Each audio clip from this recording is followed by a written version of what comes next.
మీ ఎలాంటి వ్యాపార ప్రకటనలకైనా వెంటనే మా ఛానల్ సంప్రదించండి. అందరికి నమస్కారం. నేను శిరీష. ప్రస్తుతం మనతో పాటు ఉన్నారు ప్రముఖ ఆధ్యాత్మికవేత్త శ్రీ నిత్య విద్యానంద భారతి స్వామి గారు. గురుగారితో మాట్లాడదాం. గురుగారు నమస్కారం. నమస్కారం తల్లి. గురుగారు, ఈ పుష్యమాసంలో జనవరి 3వ తేదీన శనివారం ఆరుద్ర నక్షత్రం పైగా పౌర్ణమి వస్తుంది. సో ముఖ్యంగా చాలా మంది పౌర్ణమికి చాలా విధాలుగా పూజలు చేస్తుంటారు వాళ్ళకి తెలిసిన విధంగా. సో ముఖ్యంగా చూసుకుంటే మరి ఆర్థిక పరిస్థితులు అయినా సరే, ఫైనాన్షియల్ ప్రాబ్లమ్స్ అని, ఇంట్లో గొడవలని, బయట ఆఫీస్లో టెన్షన్స్ అని చాలా మంది ఫేస్ చేస్తుంటారు.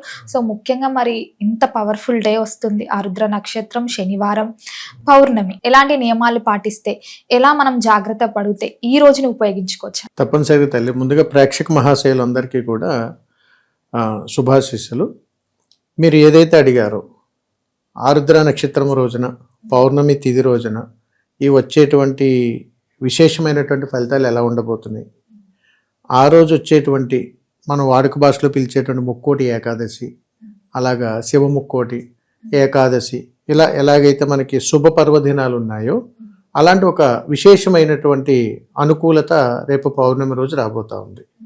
ఆరుద్ర నక్షత్రం అనగానే ఈశ్వరుడికి ప్రీతికరమైనటువంటిది కాబట్టి ఈశ్వరుడికి సంబంధించినటువంటి ప్రయాణంతో చేస్తూ ఏకాదశి తిథి విష్ణునామస్మరణ చేయటం, ఈ రెండిట్ల యొక్క కలయికలోంచి శివముక్కోటిగా మనము ఒక నామకరణాన్ని తీసుకొని ఆ భగవత్ సంకల్పాన్ని ఆరాధించడం జరుగుతుంది.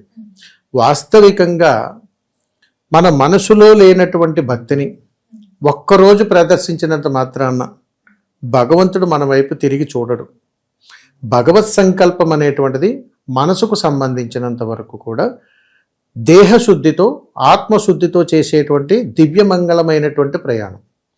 దీనిని మనం స్వార్థపూరితమైనటువంటి ఆలోచనలతో, షార్ట్కట్ ఆఫ్ జర్నీ అనమాట, అంటే భగవంతుడి దగ్గరికి త్వరగా చేరుకోవాలి, వెంటనే నాకు మంచి మంచి ఫలితాలు రావాలి అనేటువంటి ఒక కుతూహలముతోటి రకరకాల పేర్లతోటి మనం భగవంతుని అలంకరణ చేసి మనము రకరకాల విధానాల్లో భగవంతుని ఆరాధన చేస్తున్నాం. దీని ద్వారా తప్పుదారికే వెళ్ళిపోతున్నాం. అందుకని ఆత్మశుద్ధితో చేసేటువంటి ప్రయాణంలో ఆరుద్ర నక్షత్రం రోజున ఈశ్వర సంకల్పంతో చేసేటువంటి పూజలో ఆ శివానుగ్రహం ఖచ్చితంగా దక్కుతుంది. దాని యందు శుభయుక్తమైనటువంటి ప్రయాణంలో ఆర్థికపరమైనటువంటి సమస్యలు, కోర్టుపరమైనటువంటి సమస్యలు, కుటుంబ దాంపత్యకు సంబంధించినటువంటి ఇబ్బందుల నుండి, సంతానము నుండి, అదేవిధంగా వీళ్ళకి కోర్టు కేసులు, వైరాగ్యాలు, రకరకాల ఇబ్బందుల్లో పడిపోతుంటారు, పంచాయతీలని, ఇలాంటివన్నీ. వీటన్నింటి నుంచి కూడా బయటపడేటువంటి రోజు ఆ శివానుగ్రహం ద్వారా వచ్చేస్తుంది. అది కూడా ముఖ్యంగా పౌర్ణమి రోజు. ఇది ఏ విధంగా చేసుకోవాలి, ఎలా చేసుకోవాలి? పౌర్ణమి రోజునే, ఈ ఆరుద్ర నక్షత్రం రోజున శివానుగ్రహం వెంటనే మనకు దక్కాలంటే ఏం చేయాలంటే ఇక్కడ 2 రకాల పద్ధతులు ఉన్నాయి. ఒకటి ఈశ్వరనామస్మరణ చెయ్యాలి, రెండోది విష్ణునామస్మరణ కూడా చేయాలి. ఎలా చేయాలి అని అడిగితే, శివనామస్మరణలో పంచాక్షరి మంత్రాన్ని, ఓం నమః శివాయ అనేటువంటి పంచాక్షరి మంత్రాన్ని 108 సార్లు జపం చేయాలి. మొట్టమొదటిది. ఇది చేసేక ముందు, అంటే ఇది చేయబోయే ముందు ఈశ్వర సంకల్పంతో బ్రహ్మముహూర్తములో నిద్ర లేచి శివనామస్మరణ చేసేటప్పుడు చక్కగా మనకు పూజకు సిద్ధం చేసుకొని బిల్వదళాలు తెచ్చుకొని మన ఇంటిలో ఉన్నటువంటి ఏదైనా పార్థివ శివలింగానికి కానీ లేదా ఈశ్వరుని యొక్క చిత్రపటమునందు కానీ ఓం నమః శివాయ అనేటువంటి పంచాక్షరి మంత్రము 108 సార్లు పలుకుతూ 108 బిల్వదళాలతోటి వారికి అర్చన చేసుకోవాలి. అలా చేసుకున్నటువంటి వారికి ఈ పౌర్ణమి రోజున ఎప్పటి నుంచో తీరనటువంటి దీర్ఘకాలికమైనటువంటి రుణబాధల నుంచి ఒక దారి దొరుకుతుంది. రెండోది, పితృ రుణాలు కానీ, పితృ సంకల్పాలు కానీ, ఎక్కడైనా కానీ అపశృతులు కానీ వీరి జీవితకాలంలో కానీ జరుగుంటే ఆ పితృదోషాల నుండి కూడా విముక్తి లభిస్తుంది. అర్థమవుతుందా తల్లి? ఇలా చేస్తూ పౌర్ణమి రోజున ఈశ్వరునికి బిల్వదళాలతో అభిషేకించిన తరువాత, సాయంకాలమైన తరువాత విష్ణు స్వరూపానికి తులసీ దళాలతో అర్చన చేయాలి, విష్ణుమూర్తికి. అందుకని సకల దేవతలకు కొలువు, ముక్కోటి దేవతలుగా భావించినటువంటి మనం కలియుగ దైవం వైకుంఠుడు అంటే వెంకటేశ్వర స్వామి వారి యొక్క దివ్యమంగళ శాసనాలతోటి ఇద్దరిని కలిపి ఆరాధించేటువంటి రోజు పౌర్ణమి రోజు. అందుకని శివకేశవులు ఇద్దరిని కూడా భేదాభిప్రాయము లేకుండా ఒకరిని బిల్వదళాలతోటి ఇంకొకరిని తులసి దళాలతోటి ఆరాధన చేయటాన్ని శివముక్కోటిగా చెబుతారు. ఇది పౌర్ణమి తిథి రోజు విశేషమైనది కాబట్టి ఉదయం బ్రహ్మముహూర్త సమయంలో ఒకరికి, సాయంకాలం సంధ్యా సమయంలో ఒకరికి మనం ఆరాధన చేయటం ద్వారా ఈ రకమైనటువంటి సమస్యల నుంచి మనకు మోక్షం లభిస్తుంది. అంటే దారి దొరుకుతుంది, అప్పులు తీరిపోవు, ఎలా తీరాలో దారి దొరుకుతుంది. అందుకని భగవంతుడు అనేక రూపాల్లో మనకు మార్గాన్వేషణ చేస్తూనే ఉంటాడు. అందుకని ఏకాదశి రోజున ఎంత పవిత్రంగా మనము ఉపవాసం చేస్తామో అంతే పవిత్రంగా రేపు వచ్చేటువంటి పౌర్ణమి రోజు కూడా 1 గంట మౌనాన్ని పాటించాలి. ఎవరితోటి మాట్లాడకూడదు, ఏ వ్యాపకాలకు మనం వెళ్ళకూడదు, నిశ్శబ్దాన్ని పాటించి 1 గంట ధ్యానంలో ఉండగలగాలి. అలా చేయగలిగినప్పుడు శివానుగ్రహం సంపూర్ణంగా దక్కుతుంది. సాయంకాలం అయిన తరువాత నీ శక్తి కొద్దీ ఏదైనా కాస్త ప్రసాదాన్ని సిద్ధం చేసుకుని దానిని 10 మందికి పంచే ప్రయత్నం చేయాలి. దీని ద్వారా విష్ణువు యొక్క అనుగ్రహం దక్కుతుంది. చూడండి, శివకేశవులు ఎంత అద్భుతంగా చెబుతారు. మౌనంగా ధ్యానం చేయడం ద్వారా ఆత్మశుద్ధి దక్కుతుంది. సాయంకాలం అయిన తర్వాత సంధ్యా సమయం అనంతరము కాస్త ప్రసాదాన్ని సిద్ధం చేసి విష్ణునామస్మరణతోటి 10 మందికి పంచడం ద్వారా నీకు మోక్షం లభిస్తుంది అని చెబుతుంటారు. అంతటి అద్భుతీయమైనటువంటి రోజు ఈ పౌర్ణమి రోజు. అందుకని ఆరుద్ర నక్షత్రం రోజున పౌర్ణమి తిథి రోజున చేసుకోవలసినటువంటి అద్భుతమైనటువంటి ఈ పరిహారాలు కానీ పాటిస్తే మీ ఇంట బంగారమే. అందుకని ఏ వ్యత్యాసము లేకుండా ఒకవేళ గృహములో కుదరకపోతే దేవాలయానికన్నా వెళ్ళి మనం దర్శనం చేసుకోవచ్చు. అందుకని ఎన్నో రకాల సమస్యల నుంచి, జటిలమైనటువంటి ఇబ్బందికరమైనటువంటి అసలు నా జీవితానికి దారే దొరకడం లేదనుకునేటువంటి వారికి రేపు వచ్చేటువంటి పౌర్ణమి ఒక మార్గదర్శకం.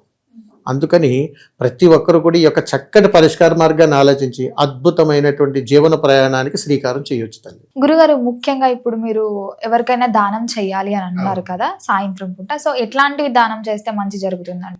ఇక్కడ పౌర్ణమి రోజు చేయవలసినటువంటి దానంలో ముఖ్యంగా ఎప్పుడూ కూడా అన్నదానమే చేయాలి. పౌర్ణమి రోజు మనం ఏ దానాల కన్నా అన్నదానమే సర్వశ్రేయస్కరం. అందుకని ఎవరినైనా ఒక 2కో 3కో మన శక్తి కొద్దీ ప్రసాదాన్ని, అంటే వాళ్ళు తినగలిగేటువంటి ప్రసాదాన్ని, అన్నదానాన్ని మనం సిద్ధం చేసుకుని వారికి తీసుకెళ్ళి మనం ఇవ్వగలగాలి. లేదా మనం స్వాగతించుకుని, అంటే ఇంటికి స్వాగతించి వారికి భోజనం పెట్టాలి. ఇది ఖచ్చితంగా పౌర్ణమి రోజు ఏ ఇంట జరుగుతుందో ఆ ఇంట దాంపత్యానికి సంబంధించినటువంటి సమస్యలు కానీ, సంతానానికి సంబంధించినటువంటి సమస్యలు కానీ, ఆర్థికపరమైనటువంటి సమస్యలు కానీ ఎప్పటికీ రావు. ఇది గుర్తుపెట్టుకోవాలి. పౌర్ణమి రోజు ఒక అద్భుతమైన సంకల్పాలు మనకి ఇస్తాడు భగవత్ స్వరూపం. గురుగారు, మొత్తం మీద చూసుకుంటే చాలా వరకు దీపారాధన చేస్తున్నప్పుడు ఈ సమయంలో చెయ్యండి, ఈ సమయంలో చేస్తే ఎక్కువ ఫలితాలు ఉంటాయి అంటారు.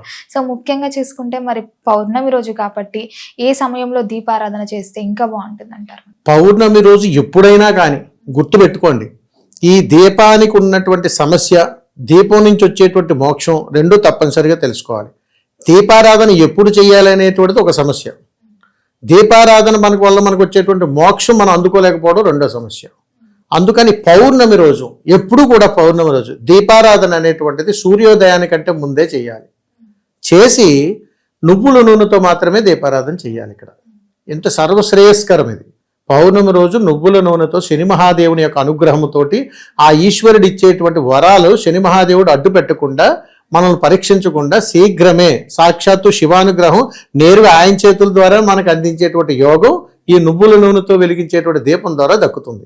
అందుకని పౌర్ణమి రోజు నువ్వుల దీపాన్ని కానీ మనం వెలిగించగలిగితే ఆ ఇంట సర్వశ్రేయస్కరం. అది కూడా సూర్యోదయానికన్నా ముందుగా కానీ మనం వెలిగిస్తే సూర్య భగవానుడి యొక్క అనుగ్రహం కూడా మన మీద ఉండి సూర్యకాంతి మాదిరిగా మన జీవితం కూడా అంత ప్రకాశవంతంగా మారుతుందని పరమార్థం ఉంది. అందుకని తల్లి పౌర్ణమి రోజు ఎప్పుడూ కూడా సూర్యోదయానికంటే ముందుగానే దీపాన్ని వెలిగించాలి. ఇలా జరిగినటువంటి ఇళ్లల్లో, గృహాల్లో ఆ ఇంట పట్టి పీడిస్తున్నటువంటి సర్వదారిద్ర్యాలన్నీ సమసిపోతాయి. అంత యోగం ఉంది తల్లి. గురుగారు, మరి మొత్తం మీద ఈ పౌర్ణమి శనివారం ఆరుద్ర నక్షత్రం కాబట్టి ఏదైనా రెమెడీ ఉంటే తెలియజేయండి గురుగారు. తప్పనిసరిగా తల్లి, పౌర్ణమి రోజు చేసుకోవలసినటువంటి పరిహారాల్లో ముఖ్యంగా దీర్ఘకాలికంగా ఎప్పటి నుంచో వివాహం కోసం ఎదురు చూస్తుంటారు, సంతానం కోసం ఎదురు చూస్తుంటారు, అప్పుల బాధల్లోనూ కూరుకుపోతారు, మోక్షం దొరక్క గృహ నిర్మాణం కోసం ఎదురు చూస్తున్న వాళ్ళు కూడా ఉంటారు. వీళ్ళందరికీ కలిపి ఒక సమిష్టి పరిహారం అనేటువంటిది ఉంటుంది. దీనిని అష్టబంధ పరిహారాలుగా చెబుతారు. ఎలా చేయాలి అని అడిగితే, మనకి ఎక్కడైనా కానీ తెల్ల జిల్లేడు సంబంధించినటువంటి చెట్టు ఉంటుంది. ఈ తెల్ల జిల్లేడుకు సంబంధించినటువంటి చెట్టు దగ్గరకు వెళ్ళి తెల్ల జిల్లేడు పువ్వులు 11 తీసుకొచ్చి ఒక మాలగా కట్టుకోవాలి. తర్వాత తెల్ల జిల్లేడు ఆకులు దొరుకుతాయి మనకి. ఈ తెల్ల జిల్లేడు ఆకులు ఒక 11 తెచ్చుకొని విస్తరాకుగా కట్టాలి. దీని మీద కాస్త బియ్యం పిండిని వేసి, కాస్త ఆవు పాలు వేసి మిశ్రమాన్ని చేసి ఒక సర్పాకారంగా చేయాలి. దానికి ఈ తెల్ల జిల్లేడు మాలను అలంకరణ చేసి ఓం నమ శివాయ అనేటువంటి పంచాక్షరి మంత్రం చదివి ఈ విస్తరణ తీసుకెళ్ళి ఎక్కడైనా పారే నీళ్ళల్లో వదలాలి. అలా కానీ పౌర్ణమి రోజు కానీ పౌర్ణమి గడియల్లో ఏ సమయంలో చేసినా కానీ ఆ ఇంట వైభోగమే. అంతటి యోగకరమైనటువంటి పరిహారాలు సద్వినియోగం చేసుకోవాలి మనం. అందుకని ఈ పౌర్ణమి రోజు విశేషంతో కూడుకున్నటువంటిది. తెల్ల జిల్లేడు పువ్వులు అనేటువంటిది ఆ పరమేశ్వరునికి ప్రీతికరం. ఎక్కడైతే తెల్ల జిల్లేడు పత్రం విస్తరణ చేసి అక్కడ నాగబంధంలాగా ఈ బియ్యం పిండితో చేసి పెట్టామో పితృదేవతలు ఆనందపడతారు. మన జన్మలో ఉన్నటువంటి శని దోషాలు పోతాయి. మనకి ఏదైనా కర్మ నుంచి వచ్చేటువంటి కాలసర్ప దోషాలు పోతాయి. రాహుకేతులు యోగకరంగా మారుతారు. ఇది తీసుకెళ్లి పారే నీళ్ళలో వదులుతున్నావు కాబట్టి గంగాదేవి అనుగ్రహం దక్కుతుంది. తద్వారా చంద్రుడి యొక్క శుభయుక్తమైనటువంటి శుభవార్తలు మనం వినగలుగుతాం. అంతటి యోగకరమైనటువంటి పరిహారం పౌర్ణమి రోజు మనకి ఇవ్వనే ఇచ్చారు. దీన్ని సద్వినియోగం చేసుకోవాలి. గురుగారు, మొత్తం మీద ఈ శనివారం ఆరుద్ర నక్షత్రం పౌర్ణమితో వస్తుంది కాబట్టి ఎలా ఆ రోజును వినియోగించుకోవాలో తెలియజేసినందుకు ధన్యవాదాలు. నమస్కారం.